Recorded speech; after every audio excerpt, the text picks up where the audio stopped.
Hi, this is Chaz Palminteri. I'll be reading Jack and the Beanstalk by Joseph Jacobs. Once upon a time, there was a poor widow who lived in a little cottage with her son Jack. One day, the widow sent her son to the market to sell their cow so they could have some money. But on the way, Jack met a man who offered him some beans in exchange for the cow. Jack took the beans, but when he got home, his mother was very upset that he brought them beans instead of money. Jack said that they could plant the beans to grow food, but his mother did not feel any better. Jack planted the beans anyway. The next morning, a great huge beanstalk appeared where Jack had planted the beans. Jack wanted to climb the beanstalk to see where it led, and so he said goodbye to his mother, and up the stalk he went. He climbed and climbed until he was in the clouds. Finally, he reached an enormous green valley in the sky. When he climbed into the grassy surface, he immediately saw a huge castle. Then he noticed an old woman nearby. Jack approached the woman and said, "Hello, madam, is this your home?" "No," said the old lady, "but I can tell you the story of the castle. Once upon a time, there was a noble knight who lived in that castle, which is on the border of fairyland. He and his wife and the children were liked by all their neighbors. One day, an evil giant attacked the castle and took away the man and his children, but the wife and the youngest child were not at home. They were visiting an old nurse. When the news of the giant's attack reached the wife, she knew she had to stay with the nurse to protect her son and herself. Eventually, the old nurse passed away, and the woman and her son continued to live at the nurse's house, but they became very poor. The giant and his wife moved into the castle and still live there today. Now, I will tell you who the woman and her son are. The son is you, and the woman is your mother, and that castle belongs to your father. You must take it back from the giant for you and your mother to own." Jack was shocked. "My poor mother," he said. "Do you have the courage to fight the giant?" asked the old woman. "I must have the courage to do what is right," said Jack. "Good. Now, to defeat the giant, you must enter the castle, and if possible, take the hen that lays the golden eggs and the harp that speaks. Remember, you are not stealing because everything in the castle belongs to you and your family." Then, suddenly, the woman vanished, and Jack realized that she was a fairy. Jack ran to the castle and ran to the bell. The giant's wife opened the door. She looked down and saw Jack and grabbed him and dragged him into the castle.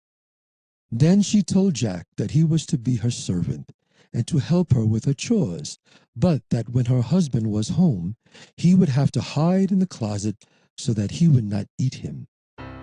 Just then Jack heard a loud thump on the stairs, and a booming voice called out, "Fee, fi, fo, fum, I smell the breath of an Englishman. Let him be alive or let him be dead. I'll grind his bones to make my bread." "Wife," cried the giant, "there is a man in this castle. Let me have him for breakfast."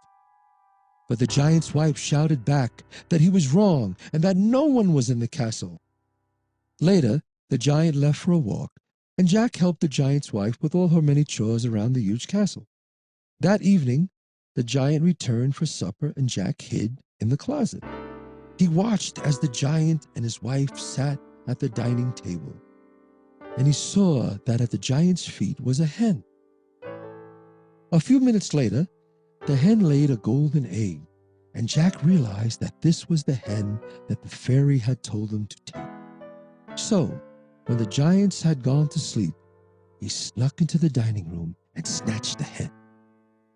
Then, just as he was leaving the room, he noticed a large bag of golden coins sitting on the serving table, and he remembered that the fairy had said that everything in the castle belonged to him and his mother, so he took the bag as well.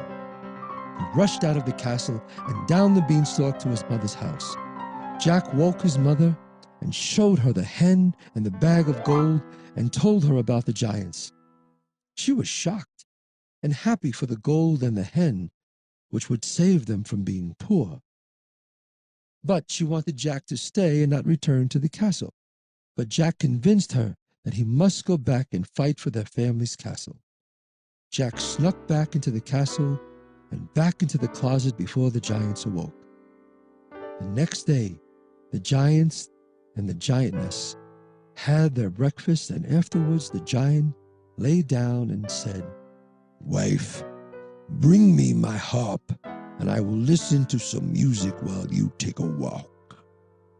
The giantess returned with a beautiful harp, which sparkled with diamonds and rubies and had gold strings. The giant looked at the harp and said, "Play." And the harp played a very beautiful lullaby, for this was the giant's nap time. Once the giant was asleep, and the giant's wife went out to take a walk, Jack crept out of the closet and quickly and silently grabbed the harp and started to dash away from the sleeping giant. But the harp began to shout, "Help, master! I am being stolen!" Jack told the harp that he was the son of the knight who owned the castle, and the harp stopped shouting. But it was too late. The giant was already awake and chasing them.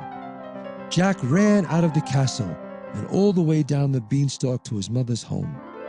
He grabbed an axe from their woodshed and cut down the beanstalk. And the giant, who was following them down the stalk, fell to the ground and broke his neck. Then the old fairy appeared and took Jack and his mother back to the castle by magic. Jack rang the doorbell, and the giant's wife, who was worried about her missing husband, came running and fell and broke her neck and died. And so Jack and his mother moved back into their castle and lived happily ever after.